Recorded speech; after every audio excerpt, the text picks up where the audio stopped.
este tipo de actividades, ¿sí? Entonces, vamos a leer unos datos respecto a el...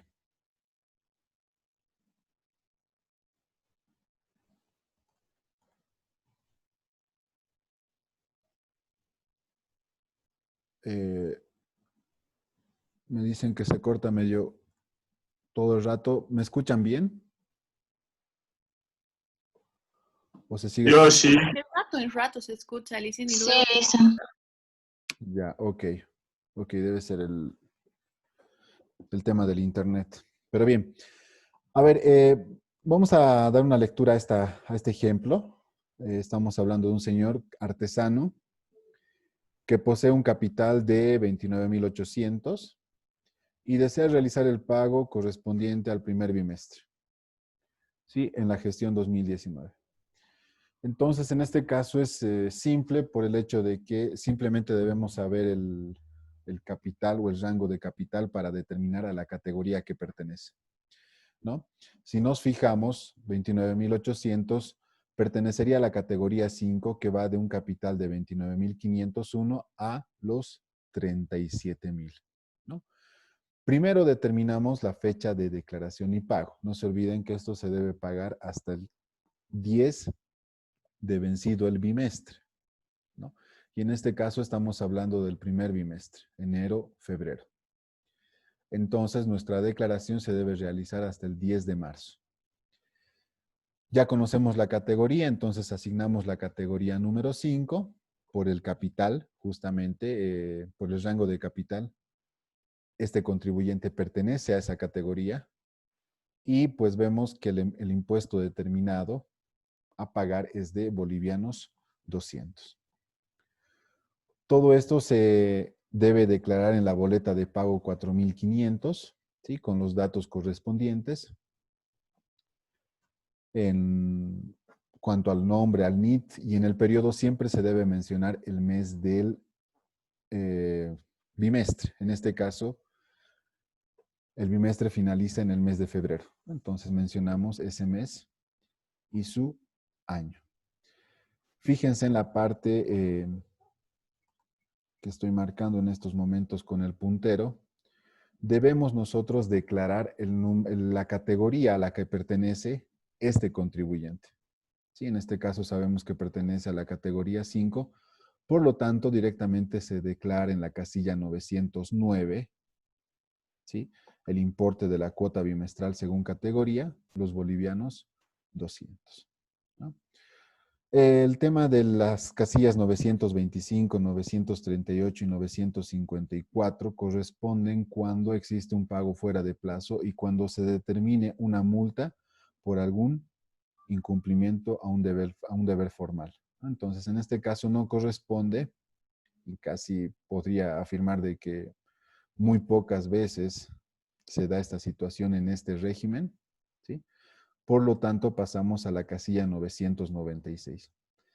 Algo que ya les quiero mencionar de los formularios que vamos a ir viendo es que un formulario siempre tiene fórmulas que aparecen en el mismo formulario. Pueden ver acá en la casilla 996, donde se vuelve a repetir el importe 200, porque justamente la fórmula de esta casilla suma la casilla 909, la casilla 925, 938, 954 y 942. ¿No?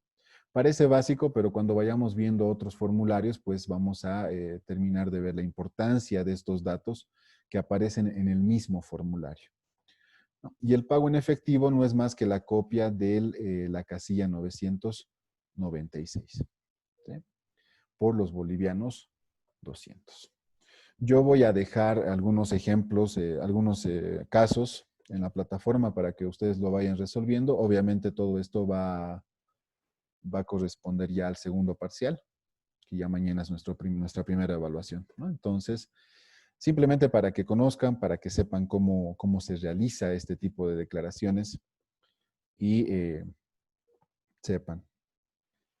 Bien, ¿hasta ahí alguna pregunta? Hasta ahí habríamos terminado lo que es el régimen simplificado, que es uno de los regímenes como han visto, con mucha controversia y con mucha discrepancia, a mi parecer, con los mismos principios tributarios, como veníamos discutiendo. Y vamos a pasar a ver el régimen integrado. ¿Se escucha mejor, señores? Sí, Licen, se le escucha Sí, mejor. listo. Perfecto. Entonces pasemos al siguiente régimen. ¿Hay alguna duda respecto al llenado, respecto al formulario? Antes de pasar.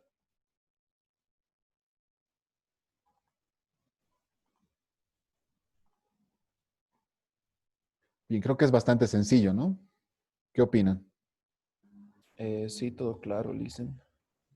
Muy bien. Licen, una pregunta. ¿Sí? ¿La declaración cada cuánto se hace? ¿O cómo? Cada bimestre. Acá está. Ah, Ahí está. ¿Sí? Veíamos que este tipo de impuesto para este régimen se paga cada bimestre.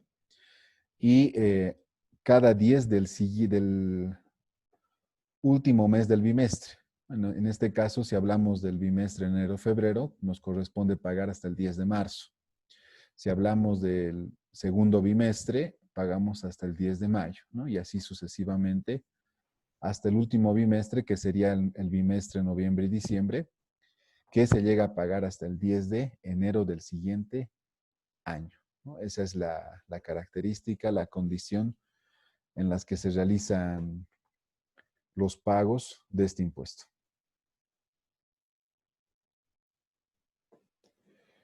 Bien, pasemos al sistema tributario integrado. Este régimen especial están comprendidas por las personas que trabajan por cuenta propia, con taxis, micros, minibuses, trufis, camiones y otro tipo de movilidades en el servicio público urbano e interprovincial, y que posean hasta 2 vehículos, ¿no? Entonces, acá es importante de que se comprenda que solamente pueden pertenecer a este régimen las personas que ofrezcan un servicio público urbano e interprovincial, ¿sí? Entonces estarían excluidas los de transporte interdepartamental, nacional e internacional. Entonces, esos ya no pertenecerían a este régimen. Y otra condición importante es que solamente pueden poseer hasta 2 vehículos, ¿no? Si yo, por ejemplo, tengo más de 2 taxis o micros o minibuses, tengo que pertenecer o debería pertenecer al régimen general, ¿sí? El hecho generador, pues como bien hablábamos hace rato, sobre el concepto recae sobre aquellos taxistas, sobre aquellos que se dedican al transporte interprovincial de carga, como los camiones, o también de pasajeros, y los micros de transporte urbano, ¿no? Entonces tenemos esos 3 tipos de contribuyentes que pueden pertenecer a este sistema tributario integrado, ¿no? Hay que aclarar que dentro de este régimen hablamos de personas naturales, por eso es que son personas que se dedican o que trabajan por cuenta propia, ¿no? Tenemos ahí el marco normativo, el Decreto Supremo 23027, 28522 y resoluciones normativas de directorio que justamente regulan el tratamiento normativo de todo este sector, ¿sí? Veamos ciertas características. Transporte público urbano de pasajeros y o carga, ¿sí? Hasta 2 vehículos. Es importante distinguir que puede ser de carga o de pasajeros. Entonces, si yo me dedico a transportar, a ser un distribuidor, etcétera, entonces puedo pertenecer a este régimen. Y el transporte público interprovincial de pasajeros o carga. Entonces, también estamos hablando de un transporte que puede ser entre provincias, ¿no? Por ejemplo, si yo voy a la provincia de Villa Tunari, entonces es un transporte interprovincial. ¿Quiénes no pertenecen a este sistema tributario integrado? Como les decía, los que ofrecen un transporte interdepartamental, las empresas de transporte urbano, vale decir las empresas de radiotaxi, que ellos ya pertenecen directamente al régimen general. ¿No? Las empresas de transporte nacional e internacional tampoco pueden pertenecer a este sistema tributario integrado y obviamente por exclusión no pueden pertenecer a este régimen las que pertenecen a los otros regímenes, ¿no? Que son el tributario simplificado y el agropecuario unificado. Requisitos, adicionalmente a lo que veíamos viendo en el régimen simplificado, lo único que se debe presentar para pertenecer a este sistema tributario integrado es el RUAT a nombre del titular, ¿no? En este caso debemos presentar el RUAT como medio de prueba de que el vehículo es propiedad del contribuyente. ¿Hasta ahí alguna consulta, señores?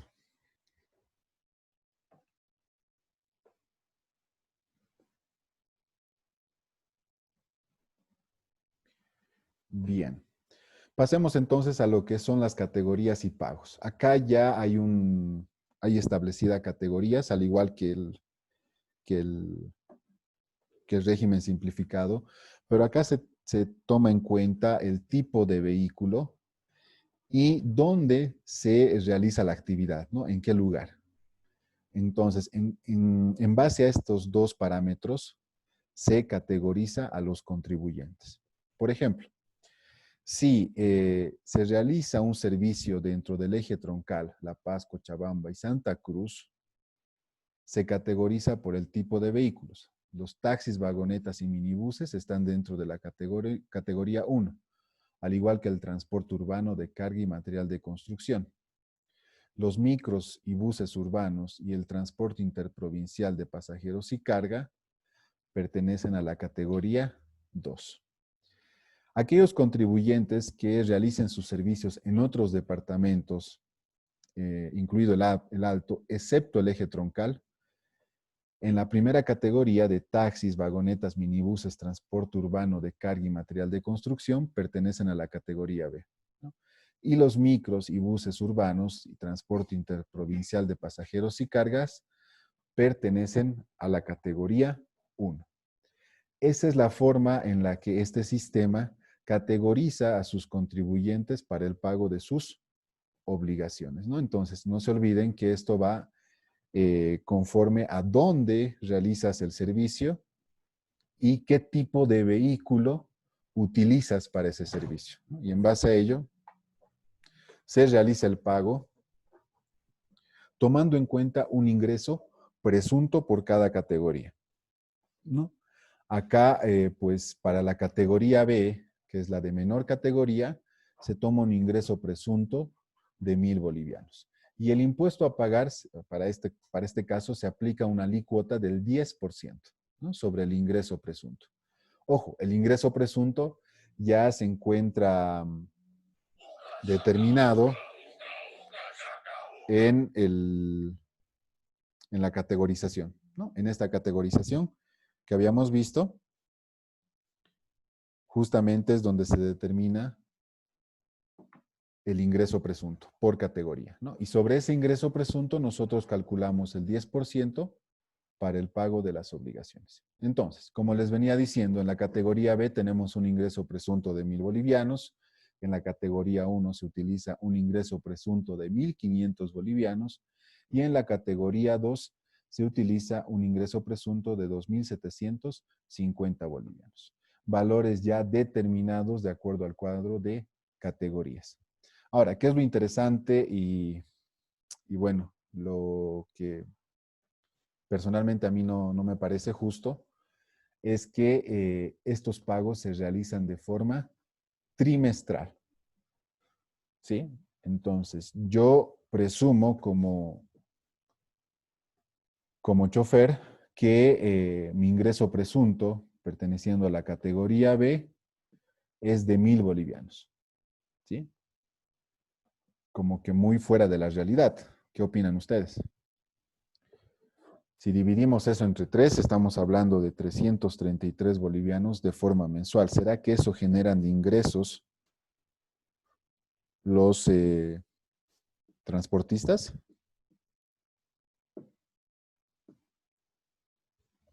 No creo, Licen, parece poco. ¿No ve? Vayámonos a la segunda categoría, la categoría 1, 1500. Estaríamos hablando de 500 bolivianos que ellos generan de forma mensual. Sí, entonces también parece muy poco, ¿no? Pero además, se debe considerar que este grupo de contribuyentes puede compensar el impuesto determinado con un formulario 110. ¿Sí? Obviamente esto debe estar correctamente respaldado con facturas emitidas a nombre y NIT del titular. ¿Sí? Entonces, adicionalmente a que yo tengo que pagar sobre una base que está categorizada, yo puedo no pagar ese impuesto porque puedo presentar facturas en un formulario 110 por facturas, por ejemplo, de gasolina, de llantas, de servicio de mantenimiento, de repuestos, de accesorios, ¿no? Y todo eso me permite descargar este grupo, este sistema tributario integrado. ¿Sí? ¿Qué opinan respecto a esto? Ya habíamos hecho una crítica sobre el régimen simplificado, de las ventajas, de cómo contribuye a la informalidad en diferentes sectores. ¿Qué opinan sobre este otro grupo?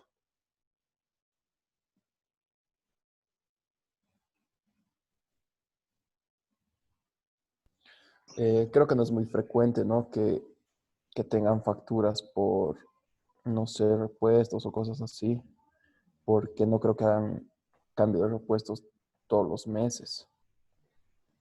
Sí, pero considerando el nivel de contribución que ellos tienen.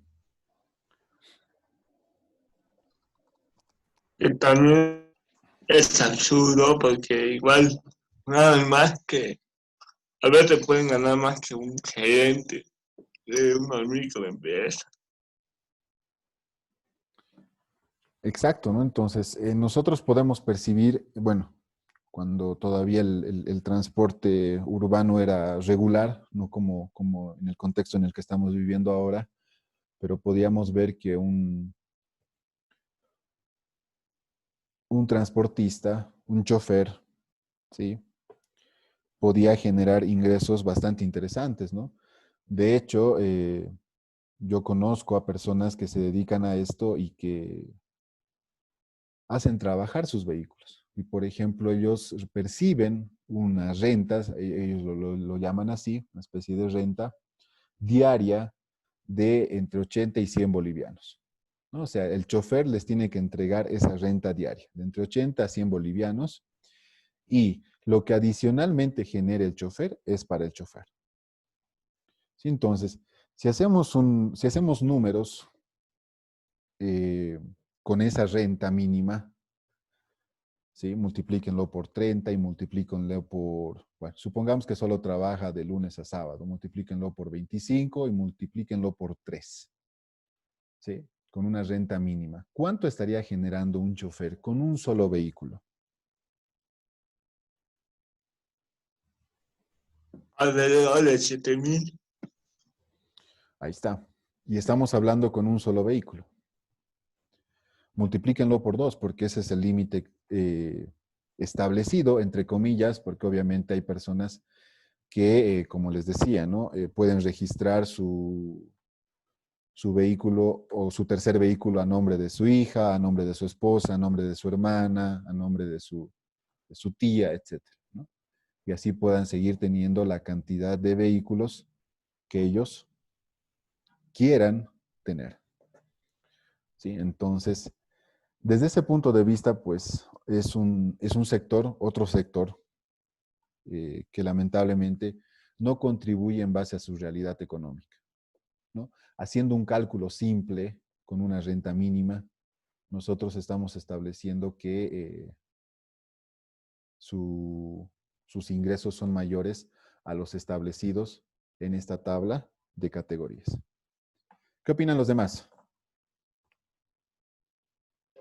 Yo igual creo, Licen, que es muy poco el aporte.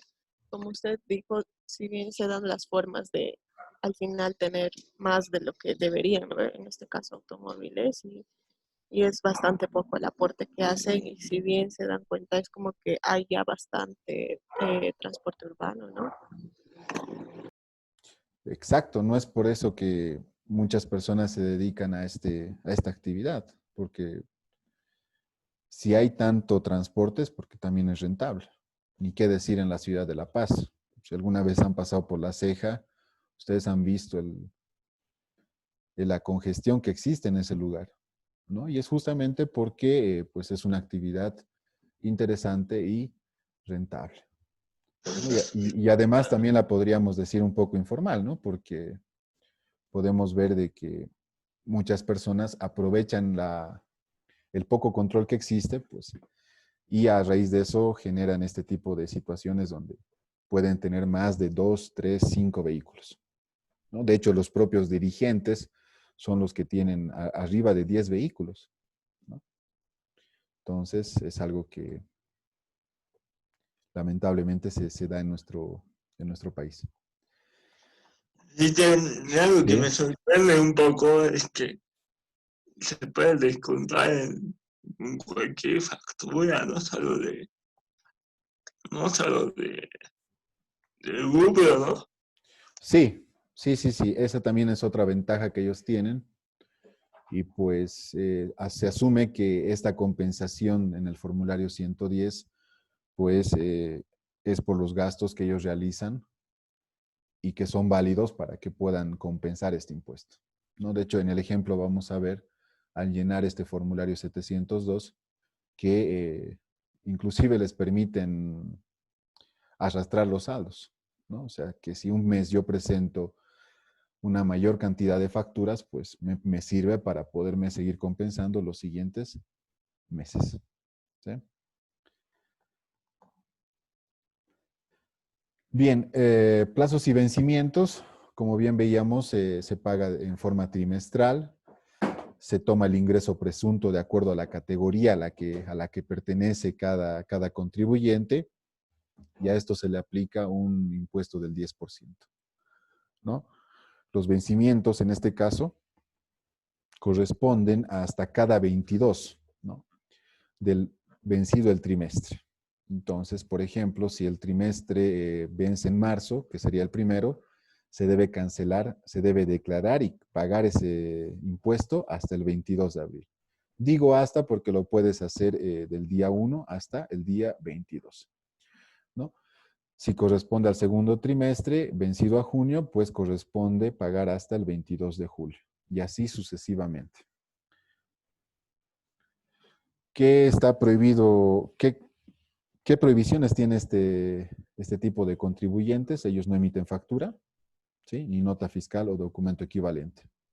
Y tienen la obligación de exhibir un sticker que es otorgado por la administración tributaria, y además deben tener la obligación de tener a mano el comprobante de pago del último impuesto, ¿no?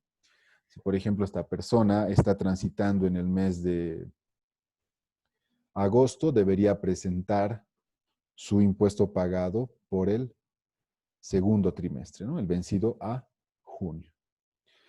Y tiene la obligación, esto es interesante, de facilitar estos documentos al cliente, ¿no? En el caso de que así lo requiera el cliente. Bueno, esto es algo que está simplemente escrito porque en la realidad, ¿ustedes alguna vez han visto un sticker pegado en algún transporte urbano? En un micro, en un trufi, en un taxi, ¿no? ¿Alguna vez han visto solicitar estos documentos o que alguien esté solicitando estos documentos para respaldar su gasto? Pues yo no, personalmente no lo he visto.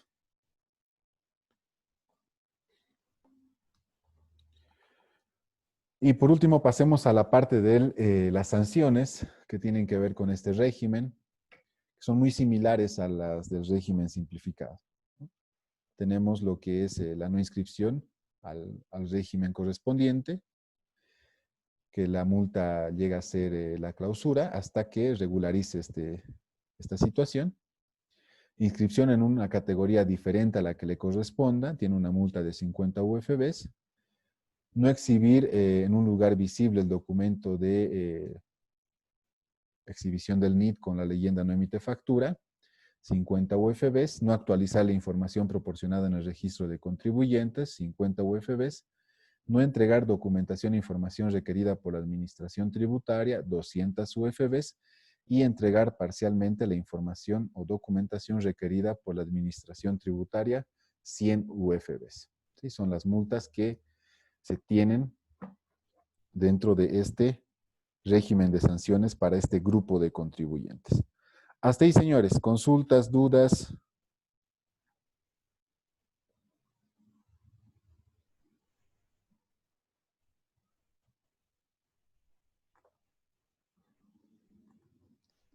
A ver, opiniones. Melanie, ¿qué opinas?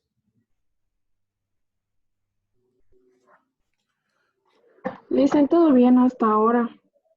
¿Y qué opinas sobre este régimen? Capaz habría que modificarlo y ajustarlo un poco, ¿no? Más a la realidad, porque igual me sigue pareciendo que los aportes son pocos. O sea, lo que pagan es poco según sus ganancias. Bien, gracias, Melanie. No se olviden activar su cámara cada vez que intervengan, por favor. Adri, ¿qué opinas? Tal vez un poco como Melanie, pero en realidad más bien no sería como que adecuar a la realidad, más bien sería que las personas que están en este régimen como que se adecúen y cumplan las normas, o sea, cumplan lo que está dictado, ¿no? Porque si seguimos así, vamos a seguir 1000 años no haciendo lo correcto, ¿no? O sea, yo pienso que más bien las personas deberíamos como que ya tomar conciencia y seguir lo que está dicho. Exacto, y además estamos hablando de un grupo grande, ¿no? O sea, el tema del Sí. transporte, pues, es un rubro bastante importante en nuestra economía y, pues, se le debería dar la importancia también desde ese lado, ¿no? Muy bien, Adri, Sí. gracias. ¿Qué Nada. opinas, Antonio?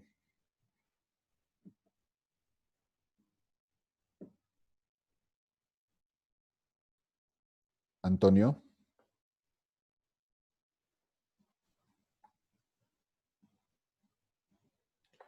Antonio creo que no está en línea. A ver, John, ¿qué opinas? Le dicen que quizás debería haber un mejor sistema de control para estas personas que tienen más de 2 vehículos y no sé, quizás una ley de que no se pueda poner a nombre de familiares cercanos, ¿no? Quizás con eso puede reducir esto un poco. Muy bien. Gracias, John. Pablo, ¿qué opinas respecto a este? Comparto la opinión de mis compañeros, Lison. Creo que deberían existir algunas modificaciones en el pago de impuestos sobre las ganancias que en realidad tienen estos tipos de empresas o transportes. Exacto. Sí, sí, es indudable de que debería haber un mayor control para poder hacer cumplir lo que ya está dicho, pero también es importante de que exista una modificación principalmente a este nivel de contribución que tienen, ¿no?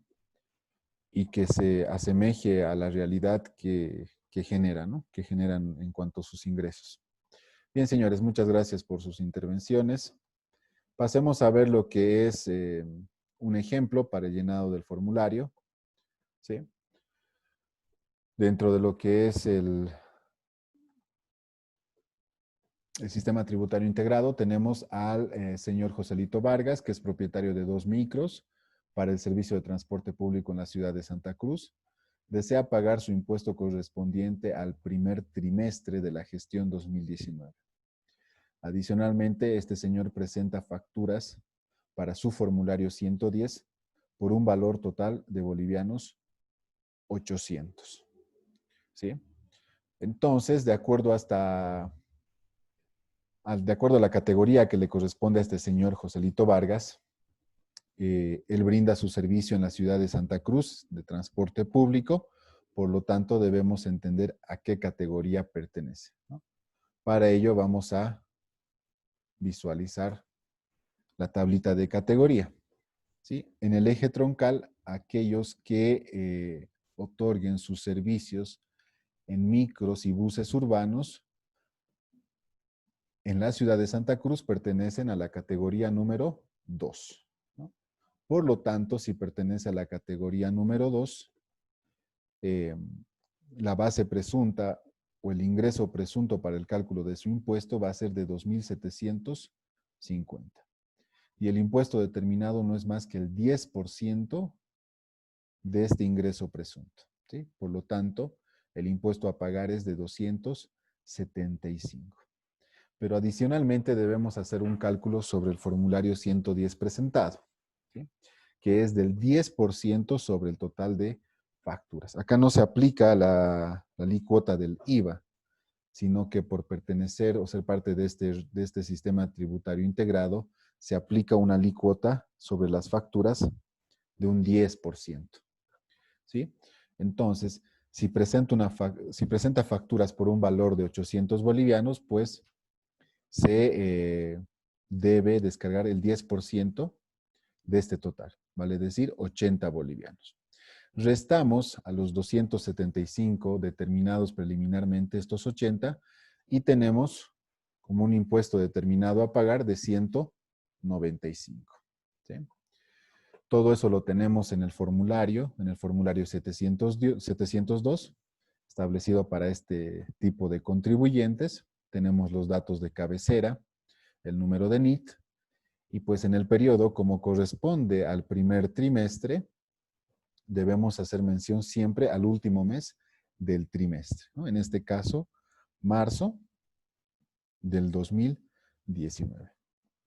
Acá no se debe aclarar ninguna categoría, simplemente se debe declarar en la casilla 13 el ingreso presunto determinado según la categoría, ¿no? Y fíjense, dentro del formulario aclara eso, ¿no? Ingreso total presunto según categoría.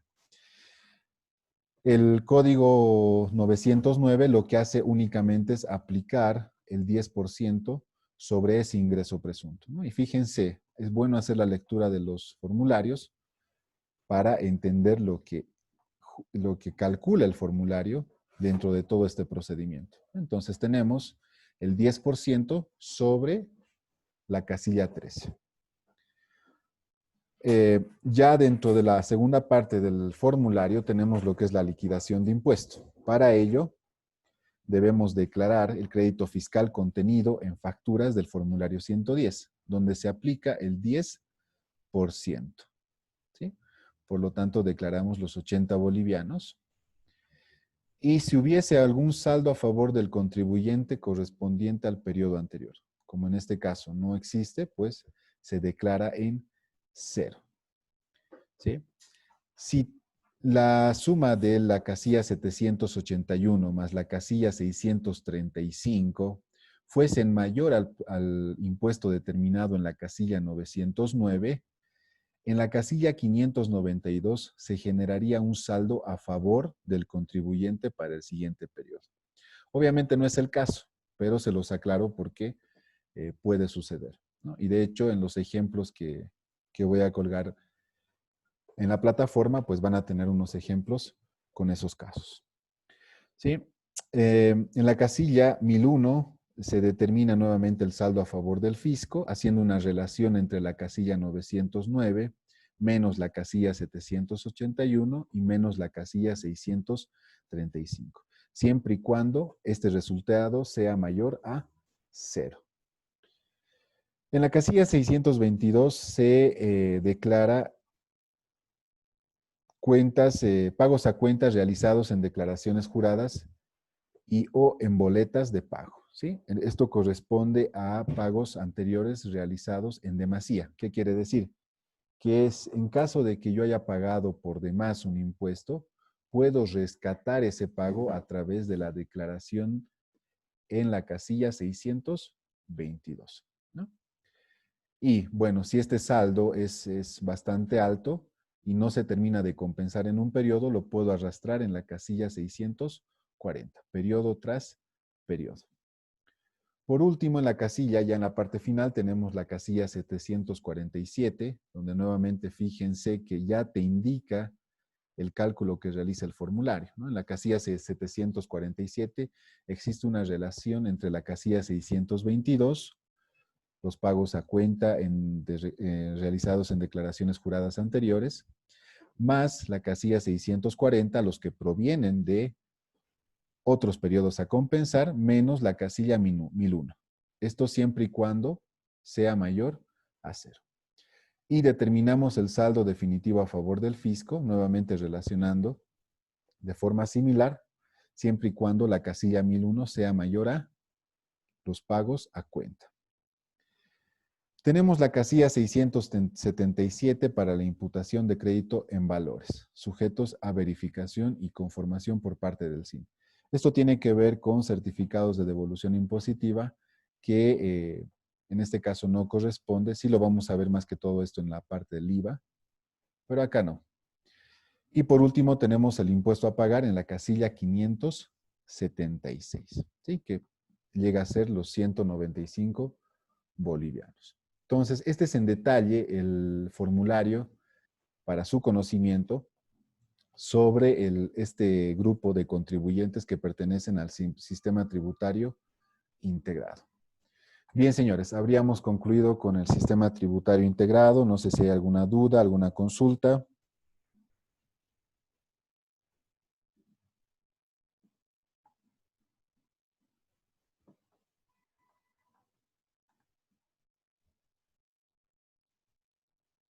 Creo que no, Listen. Muy bien, quedó claro, ¿no? Como vemos, es pues otro régimen que carece de control.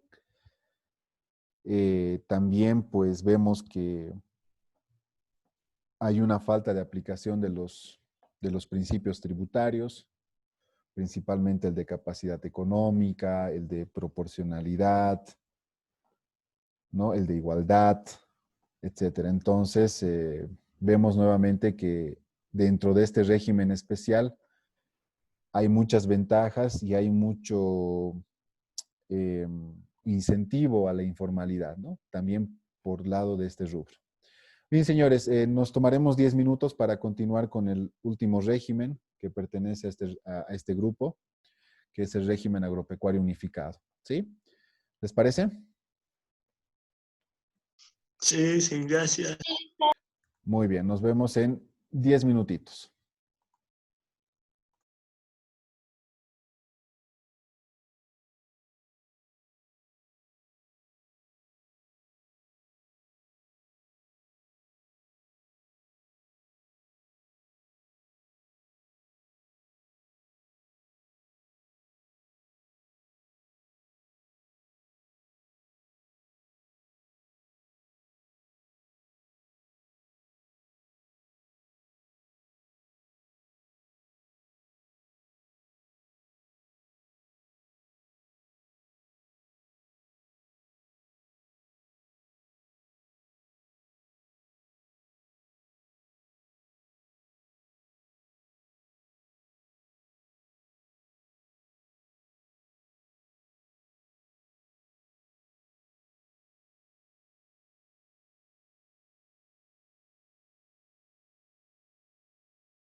Ahora sí, retomamos, por favor.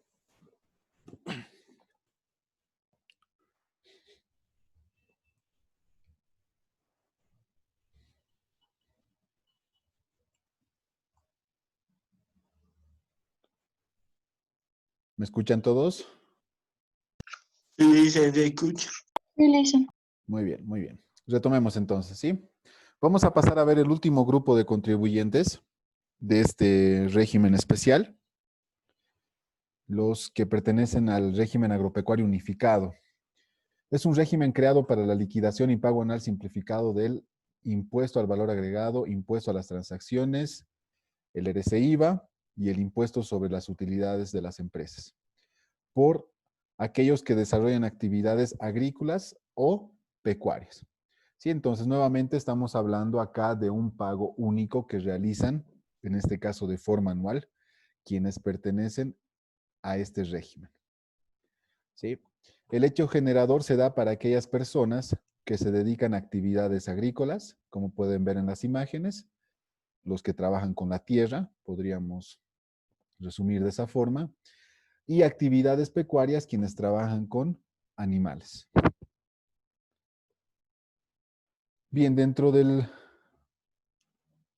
grupo de hechos generadores que pueden existir por las diferentes actividades que se pueden desarrollar en este régimen, tenemos lo que es la floricultura, ¿sí? La producción de flores, la avicultura, la producción de pollos, la apicultura, que tiene que ver con el trabajo de la miel de abeja, la cunicultura, el trabajo con conejos, la viticultura, para aquellos que trabajan con la uva y desarrollan también vinos, y la piscicultura, ¿no? Trabajo con los peces. Tenemos un marco normativo desde los decretos supremos, como pueden ver en la parte izquierda, media, y pues nuevamente mencionamos quiénes están dentro de este régimen, pero ya con ciertas limitantes, ¿no? Las actividades agrícolas o pecuarias en límites establecidos. ¿Sí? ¿Qué quiere decir? Que para pertenecer a este régimen debes estar dentro de un límite establecido, según el área. ¿Sí? Más adelante vamos a ver esa clasificación. Las actividades de avicultura, apicultura, floricultura, cunicultura, piscicultura y viticultura, en actividades parciales o totales. Y los pequeños productores que también pueden estar reunidos en sindicatos u organizaciones. ¿Sí? Quienes no pertenecen al régimen agropecuario unificado, las plantas de beneficio, los mataderos, la ceba intensiva, las plantas de incubación, los molinos, ingenios frigoríficos, almacenes, silos, plantas de tratamiento de leche, talleres, maestranzas, cualquier otra clase de explotación industrial, comercial o de servicios vinculadas o no a la actividad agropecuaria. Entonces, esta es una de las condiciones que excluye directamente a aquellas personas que desean pertenecer a este régimen agropecuario, ¿no? Entonces, quienes se dediquen a este tipo de actividades o a la explotación industrial, comercial o de servicios, no pertenecen a este régimen. En cuanto a los requisitos para obtener el NIT, tenemos el documento de identidad vigente, el título de propiedad o documento legal que certifique la propiedad o el derecho de explotación. Fíjense que este es un documento, a diferencia del régimen simplificado y el sistema tributario integrado, que es diferente, ¿no? ¿Por qué? Porque justamente acá se debe respaldar la propiedad de la tierra, donde se va a realizar la actividad, ¿no?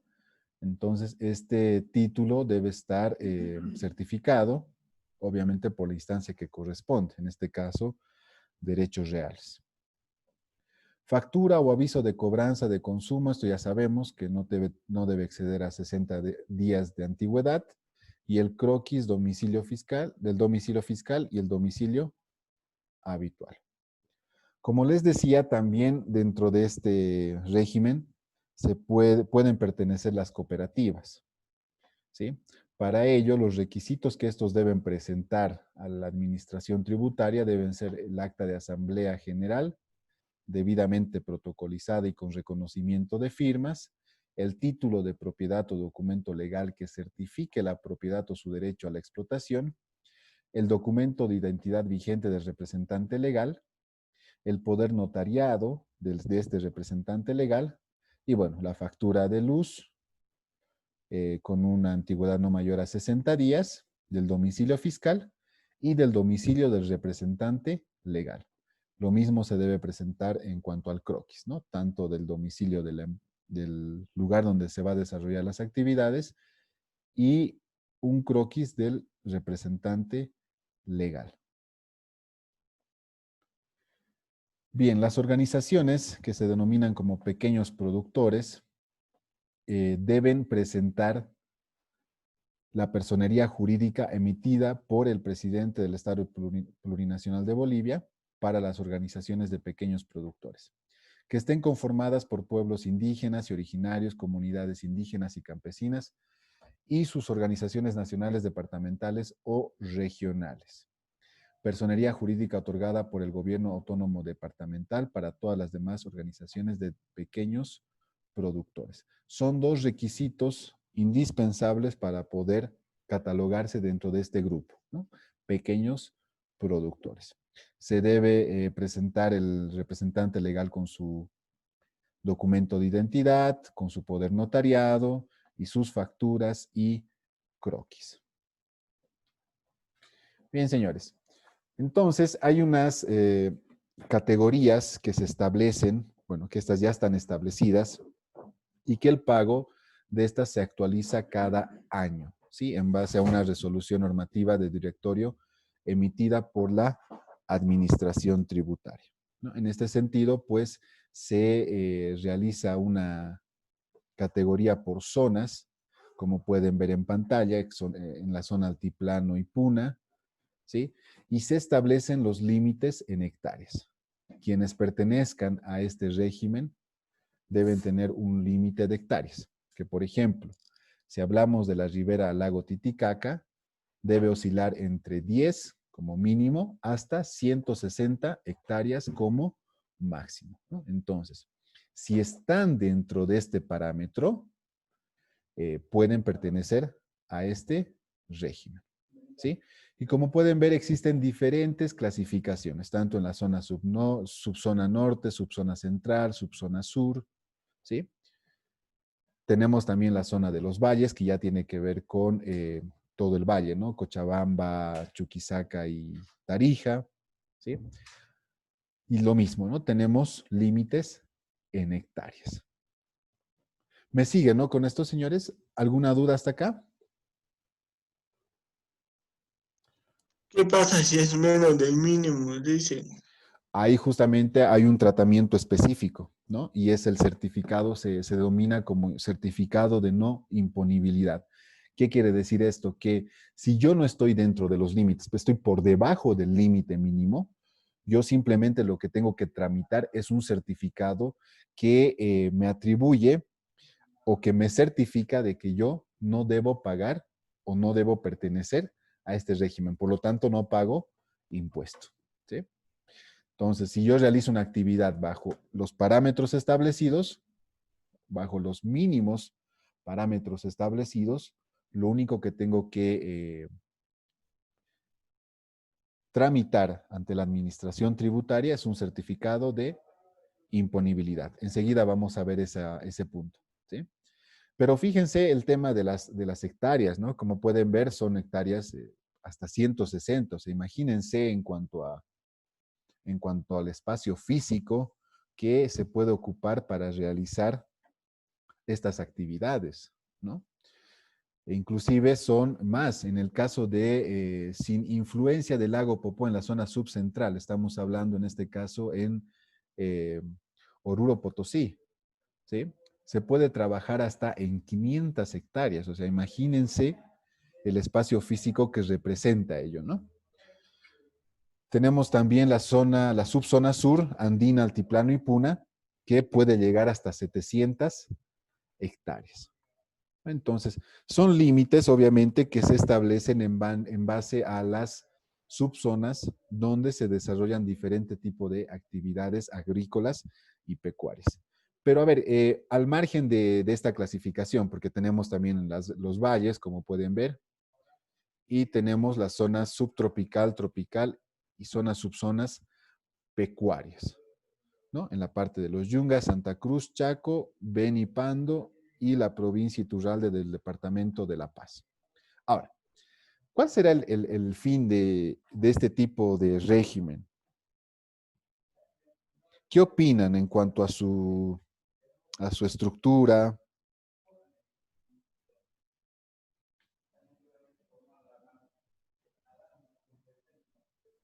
A diferencia de los primeros que habíamos visto. ¿Qué opinan?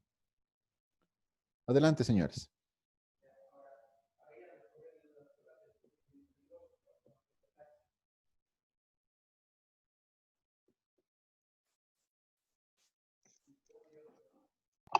Dicen, lo que no entiendo un poquito es, o sea, es independiente de lo que cultiven ahí siempre y cuando esté en el límite de hectáreas, ¿no ve?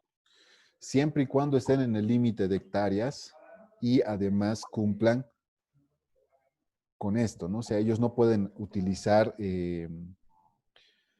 maquinaria, no pueden tener un almacén, no pueden tener un silo, no pueden tener plantas de tratamiento, molinos, frigoríficos, o sea, algo que ya te catalogue como una empresa industrial, ¿no? Sino que tú simplemente deberías proveer materia prima. Por ejemplo, si vas a ser productor de soya, simplemente te dedicas a producir el grano de soya, ¿no?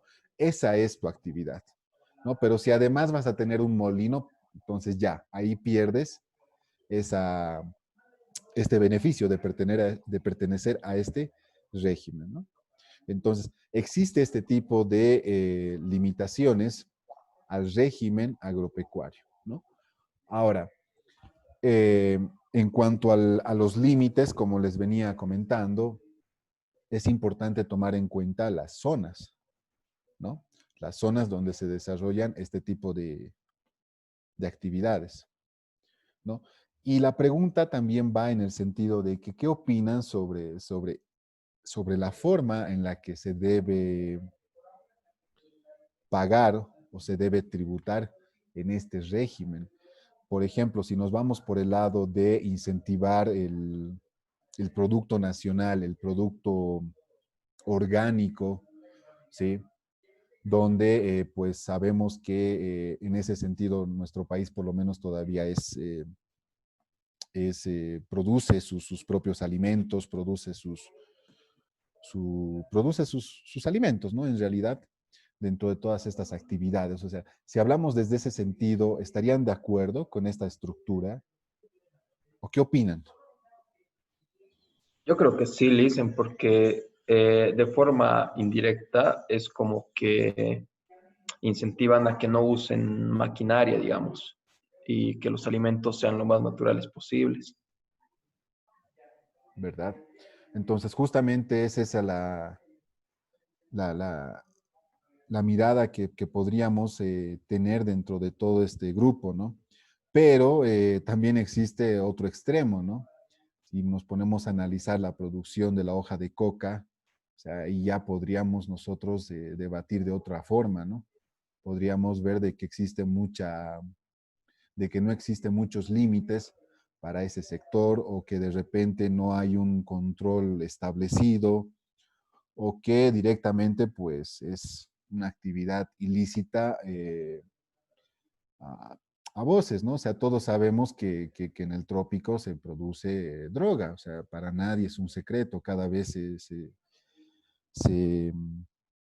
se hallan diferentes fábricas, pequeñas fábricas de droga, entonces es otro extremo, ¿no? Si nos vamos por el lado de los alimentos de los cuales nosotros mismos, como personas que vivimos en una ciudad, pues nos beneficiamos, ¿no? Por eso es que llegan acá productos por ejemplo, la papa de Ayopaya, no sé, ¿no? O otros productos que nos benefician a nuestra salud. Si lo vemos por ese lado, como que pareciera que sí, interesante, está como que bien, pero si lo vemos por el otro extremo, que es lo que realmente nos ha causado daño mucho tiempo, así como también nos ha mantenido estables económicamente, hablando de la droga, pues podríamos discutir de otra forma, ¿no? De otro sentido. El Sí. tema del empleo igual se ve beneficiado, ¿no? Le dicen, porque en vez de usar máquinas, estás obligado como que a contratar personal para que hagan sus diferentes tareas. Sí, sí, de hecho también es una forma de poder dar trabajo a las personas que viven en estos lugares, ¿no? O sea, es otro sentido que le podríamos ver a este grupo de contribuyentes, ¿no? Y bueno, en ese sentido, pues podríamos hacer diferentes análisis.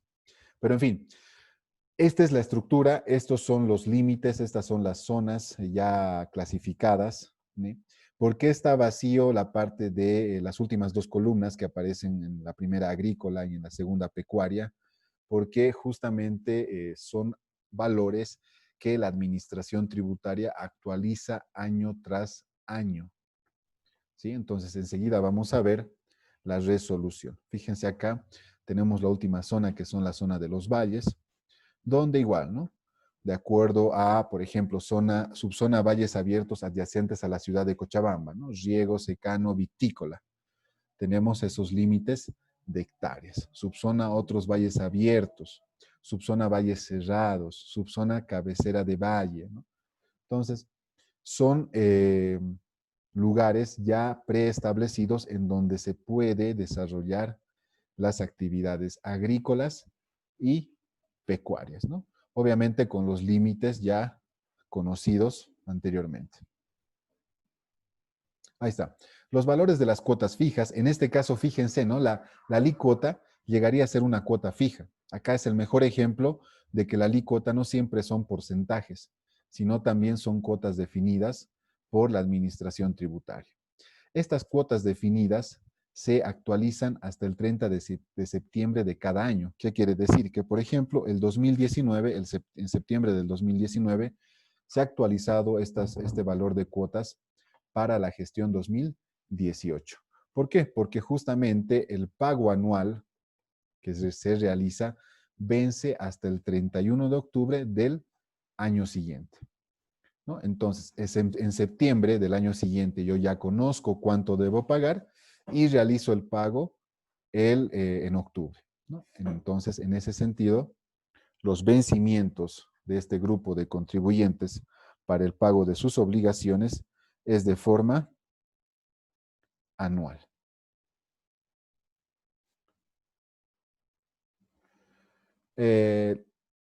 Los que pertenecen a este régimen están prohibidos también de emitir factura, como los anteriores dos, y tienen la obligación de exhibir el certificado de inscripción, comprobante de pago, facilitar estos documentos al cliente y exigir factura a los proveedores. Entonces, esas son sus obligaciones a las cuales están sujetas este grupo de contribuyentes. Y acá está lo que preguntaba Carlos, ¿no? ¿Qué pasa si yo no estoy dentro o estoy fuera del alcance de los límites establecidos? Lo que yo debo tramitar, y esto se realiza de forma anual, es el certificado de no imponibilidad. ¿Sí? Es un certificado para personas naturales, cooperativas y pequeños productores que están fuera del alcance de los límites establecidos para pertenecer al RAU. ¿Sí? Este es el formulario, el que pueden ver en la pantalla. Es un formulario 280 versión 3 que se tramita de forma anual. ¿Hasta cuándo se debe realizar este trámite? Hasta antes de la RND que actualiza la cuota fija, vale decir hasta antes de septiembre. ¿Sí? Y acá, señores, es importante porque si yo no tramito este certificado, pues puedo tranquilamente pertenecer al régimen agropecuario, ¿no? Puedo estar dentro de este grupo. Con este certificado yo me libero de pertenecer y de no pagar los impuestos. Bien, ¿cuáles son los requisitos que yo necesito para poder tramitar este certificado de no imponibilidad? El título de propiedad, donde obviamente se certifique que el límite o la cantidad de hectáreas sean menores al límite establecido, ¿sí?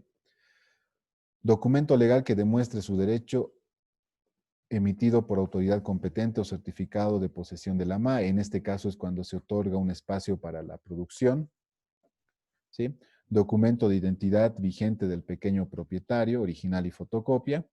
Y en el caso de presentar la solicitud fuera de plazo, se debe adjuntar en la documentación fotocopia de la boleta de pago 1000 correspondiente al pago de la contravención tributaria. ¿Qué quiere decir? Si yo realizo este trámite fuera de plazo, pues estoy sujeto a una multa por incumplimiento a deber formal. Entonces, son los requisitos que yo debo presentar si no estoy dentro del alcance de los límites establecidos para este régimen.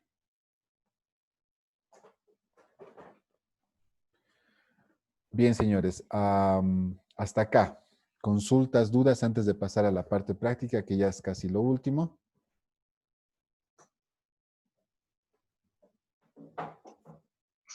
Dice, ¿en dónde podemos encontrar las cuotas? Actualmente las cuotas están en la RND 10-19-003. Yo voy a colgar la RND en la plataforma y también les voy a colgar el link de donde pueden ustedes acceder a toda esta información, tanto de leyes como de decretos, resoluciones, para su conocimiento. ¿Sí? Se los voy a colgar en el link, ¿sí? Bien. Entonces, el valor que nos otorga este RND, como ven en este ejemplo, justamente sacado únicamente la zona subtropical y zona tropical para el ejemplo, nos da un valor que nosotros debemos pagar por hectárea, ¿sí? O sea, por cada hectárea aquí se establece los importes, tanto para la actividad agrícola, que es la primera columna, como la actividad pecuaria, ¿no? Entonces, nosotros lo que tenemos que hacer es multiplicar el número de hectáreas, ¿sí? Por el importe establecido en las cuotas fijas emitidas por la administración tributaria, ¿no? Entonces, en este ejemplo, es bastante sencillo, el señor Fabricio es propietario de 1,200 hectáreas en el municipio de Bermejo, provincia Arce del departamento de Tarija, que destina a la actividad de agricultura y desea realizar el pago del impuesto correspondiente a la gestión 2018, ¿no? Entonces, esto nosotros tenemos para pagar hasta el 31 de octubre del 2019 como plazo máximo para el cumplimiento de las obligaciones.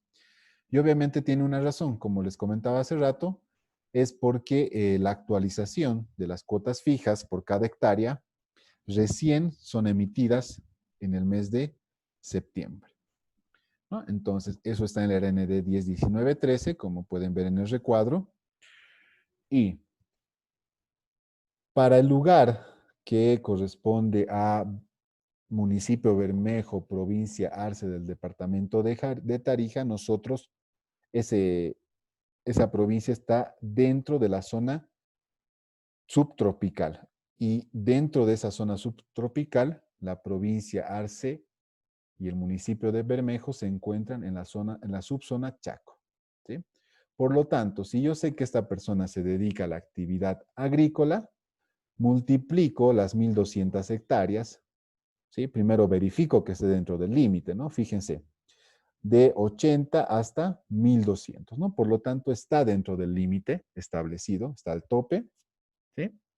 Y multiplicamos las 1,200 hectáreas por la cuota fija que este debe cancelar por cada hectárea, ¿no? Los 2,95. El impuesto determinado por simple multiplicación va a ser de 3,540. Entonces, es importante siempre determinar los valores en base a las resoluciones normativas de directorio emitidas cada septiembre. ¿Sí? Ese es el único parámetro legal válido para este régimen. Entonces, ¿cómo se ve esto en un formulario? En este caso se utiliza el formulario 701 versión 3, que es la habilitada para poder declarar este tipo de obligaciones. ¿Sí? Tenemos en este caso el nombre del titular del NIT, el número de NIT, señalamos el año y el mes. En este caso el mes tendría que ser mes 12 del 2018. ¿Sí? Y debemos detallar en la primera, en el inciso C, como pueden ver, información de la propiedad, debemos detallar los datos de título de propiedad, ¿no? Para ello nosotros necesitamos saber o disponer del título de propiedad, ¿sí? Debemos clasificar la zona, en este caso subtropical, la subzona, que en este caso es Chaco, y el sitio Chaco también, en este caso corresponde, y el código del municipio. ¿Sí? Esto ya el código de municipio aparece también en el título de propiedad. Entonces, como en este caso el contribuyente se dedica a la propiedad agrícola, me corresponde declarar la primera parte, ¿sí? De la determinación de la base imponible. Debemos declarar la cantidad de hectáreas en el código 13 y debemos declarar la alícuota correspondiente a la cuota fija establecida por la administración tributaria, ¿no? Y acá fíjense, al igual que en los otros formularios, ya el código te dice, ¿no? En este caso, el importe total del predio es igual al código 13 menos el código 26, que son las áreas no aprovechables, que en este caso no se declaran, ¿sí? Por el código 70, que es la cuota fija por hectárea, ¿no? Y llegamos a los 3.540. Esta persona no se dedica a la propiedad pecuaria, por lo tanto no se declara y tampoco se dedica a otras actividades, ¿no? Como la avicultura, la apicultura, floricultura, etc. Por lo tanto, se deja en cero. En el impuesto determinado, pues vamos a repetir el código 43, ¿sí? Y por último, tenemos el saldo a favor del fisco en la casilla 996. Acá ya no hay saldo anterior de IVA porque no corresponde compensación de IVA. Lo único que puede existir son saldos de pagos en demasía de periodos anteriores, ¿no? Si he pagado lo que no corresponde por algún error, entonces ahí sí lo puedo declarar. Puedo utilizar la casilla 622, 640 y 408. ¿Sí? Y con ello, pues, se declara el pago y se realiza el mismo en una entidad financiera. ¿Dudas respecto a la parte práctica? ¿Tenemos que saber de memoria las multas? No, para nada, Carlos. De hecho, es una referencia que ustedes deben tener. Mínimamente deben saber en dónde pueden buscar el régimen sancionatorio, ¿no? En este caso, pues, está dentro de las RNDs.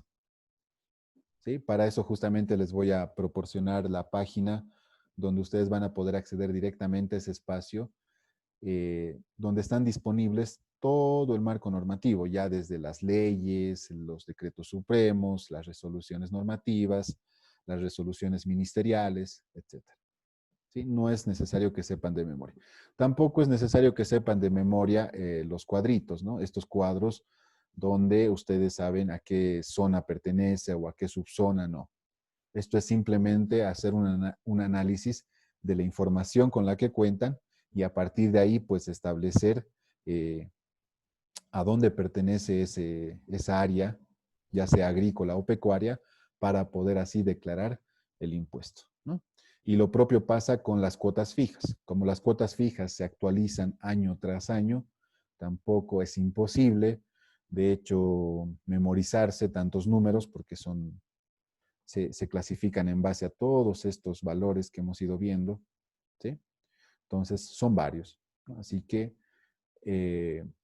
es importante únicamente saber los parámetros y utilizarlos al momento de declarar.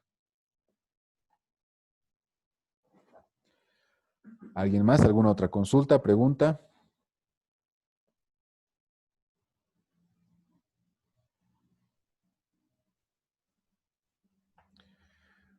Listen, Bien. las sanciones en este caso serían las mismas que las del régimen integrado. No, justamente recién vamos a ver lo que es el régimen sancionatorio. Ah, ya. Está, por ejemplo, la no inscripción al régimen tributario que le corresponde es para todos el mismo, ¿no? La clausura, hasta la regularización. El no exhibir en un lugar visible el documento de exhibición NIT con la leyenda no emite factura, 200 UFBs. No tener el último formulario de liquidación y pago correspondiente al último vencimiento, 300 UFBs. No tener el último formulario de liquidación y pago correspondiente al último vencimiento, 50 UFBs. Y no actualizar la información proporcionada en el registro de contribuyentes, 1000 UFBs, ¿no? Como pueden ver acá ya es un poco más fuerte las sanciones. Tenemos otras, no entregar la documentación e información requerida, 1500 UFBs, no entregar documentación e información requerida por la administración tributaria, 1000 UFBs, y no presentar el formulario de liquidación y pago en la forma, plazos, lugares y condiciones establecidas en normas emitidas para el efecto, 50 UFBs. Entonces, es un régimen mucho más fuerte en cuanto a los anteriores que veníamos viendo, ¿no? Licen, ¿se repiten esas dos sanciones? Vi que en dos casos se repetían. A ver, acá sí. Son no tener el último formulario de liquidación y pago correspondiente al último vencimiento. Sí. A ver, vamos a ver. Quiero que vean a modo de saber dónde van a encontrar las leyes. Bien. Ahí tenemos. Bien, entramos a la página de impuestos. ¿Sí? Ya la anterior vez les había mostrado un poco esta página, pero ahora vamos a ver dónde podemos encontrar todo lo que se refiere a normativa. ¿Sí? Y acá pues vamos a lo que es normativa tributaria. Bien, ven la balancita, hacen clic en ese icono y acá van a tener, como les digo, toda la normativa tributaria, ¿no? En base a lo que corresponde, en este caso la Constitución Política del Estado, leyes, decretos supremos, resoluciones ministeriales, resoluciones normativas de directorio, normativa anterior a la 2002, convenios de doble tributación, etc. Entonces nosotros, cuando queramos buscar una resolución normativa de directorio, nos vamos a ese icono. Este régimen de sanciones es de la gestión 2016. Está en la 33, acá está. La 3316, en su anexo, vamos a abrir. Ahí está. Entonces, fíjense.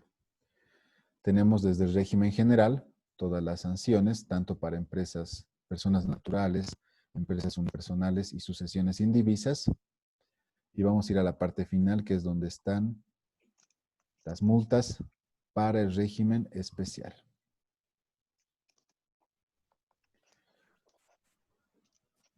Se me olvidó ahorita los pasajes. Perdónales, amigo. Acá está. En el anexo 2 tenemos los regímenes especiales y tenemos el primer grupo, que es el sistema tributario, el régimen tributario simplificado, eso ya lo hemos visto, el sistema tributario integrado, y en la parte final tenemos lo que es el régimen agropecuario unificado. Acá está. La clausura, aquí tenemos la exhibición del NIT, 200 UFBs, no tener el último formulario, 300 UFBs. 235, es más del doble. Si tienes que pagar UFBs, son 234 bolivianos. Exactamente, tal como menciona su compañero, cuando se calcula las UFBs ya debemos asumir que es el doble y alguito más, ¿no? Porque ahorita la UFB está por los 2.32 por ahí, ¿no?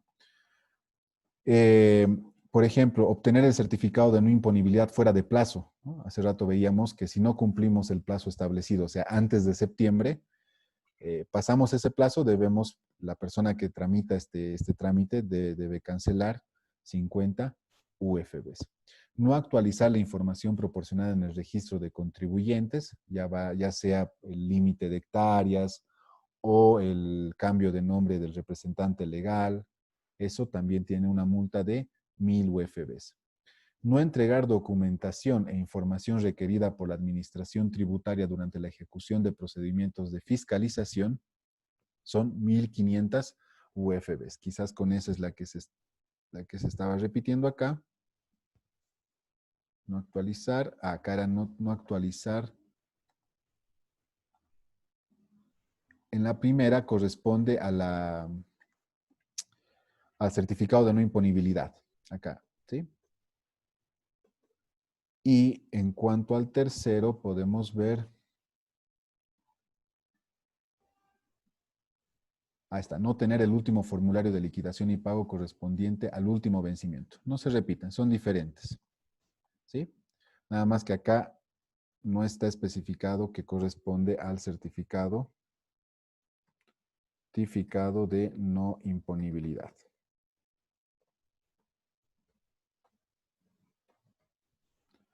¿Sí? Y por último tenemos lo que es no entregar documentos, entrega parcial, no presentar el formulario de liquidación y plazos, hasta ahí.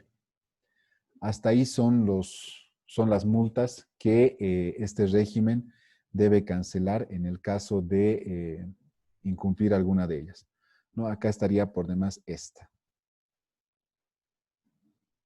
A ver, no, un segundo. Acá es entrega parcial.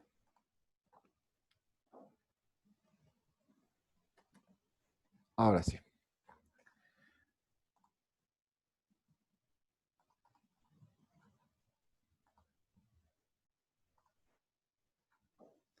Ahora sí. Se refería a la entrega parcial y el otro se refería al certificado de no imponibilidad. ¿Sí? Entonces, por eso los importes también son diferentes.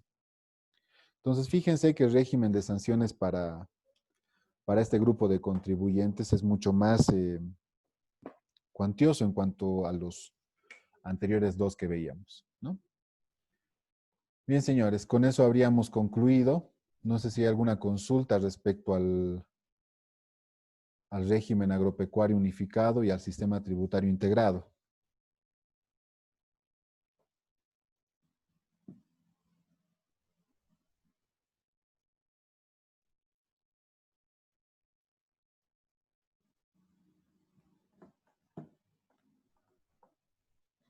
Bien.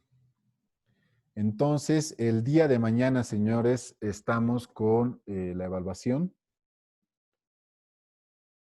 Se va a dividir en dos partes, una parte práctica y una parte teórica. ¿Sí? La parte teórica la voy a subir bueno, todo va a estar en la plataforma. ¿Sí? La parte teórica va a comprender preguntas de desarrollo, falso y verdadero, y de selección, ¿no? Y en la parte práctica se van a ver formularios para el régimen simplificado y el sistema tributario integrado. ¿No? En el régimen agropecuario son muchos los parámetros que se requieren. Entonces, lo que no quiero es que al momento de realizar el examen, pues estén visualizando otras pantallas. ¿Sí? Por si acaso, sí, mañana voy a requerir de que todos habiliten su cámara porque yo voy a hacer una supervisión en línea. ¿Sí? A todos. Entonces, mañana todos con sus cámaras y, bueno, yo voy a estar supervisando desde este lado a cada uno. ¿Sí? el tiempo establecido es de por lo menos 1 hora y media a 2, dependiendo principalmente el avance de la parte práctica. El límite establecido para la parte teórica va a ser 1 hora, ¿sí? En la plataforma, y preveo de que media hora a 1 hora esté para la parte práctica.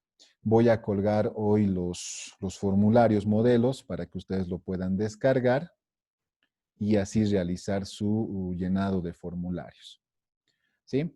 No sé si hay alguna duda respecto a lo de mañana, señores. Le hicieron una consulta. En la parte práctica, ¿los ejercicios van a ser como los ejemplos que los tienen las diapositivas?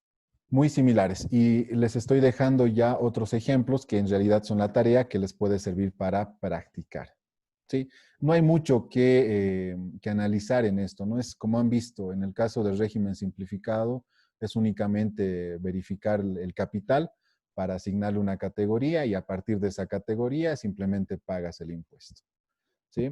Mucho cuidado con los plazos, mucho cuidado con la declaración de los meses al momento de llenar el formulario. No se olviden que siempre se debe respetar el último mes del bimestre o del trimestre según corresponda al contribuyente. Y lo mismo, ¿no? En el caso del régimen, en el sistema tributario integrado, tampoco hay que hacer mucho cálculo, ¿no? Simplemente verificar dónde se realiza el servicio de transporte de carga o pasajeros y qué tipo de vehículo es. Y en base a esos dos parámetros, asignar una categoría, ¿no? De repente lo que sí tienen que memorizar son las categorías y los parámetros de capital para el caso del simplificado. Después es únicamente multiplicar y determinar el valor del impuesto.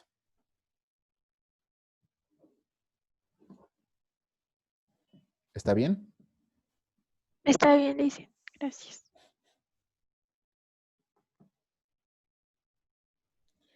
Bien, ¿no hay ninguna otra duda, consulta?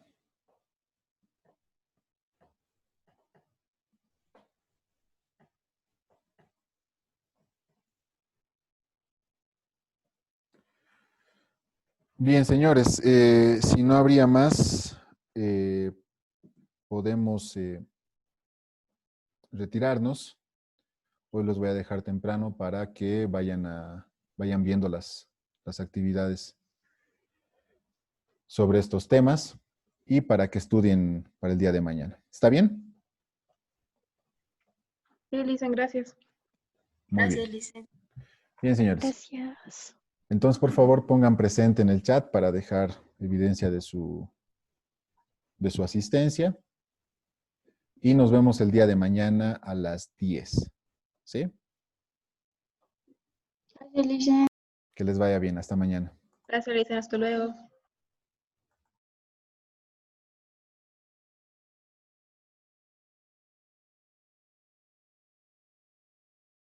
Hasta luego, Lisen.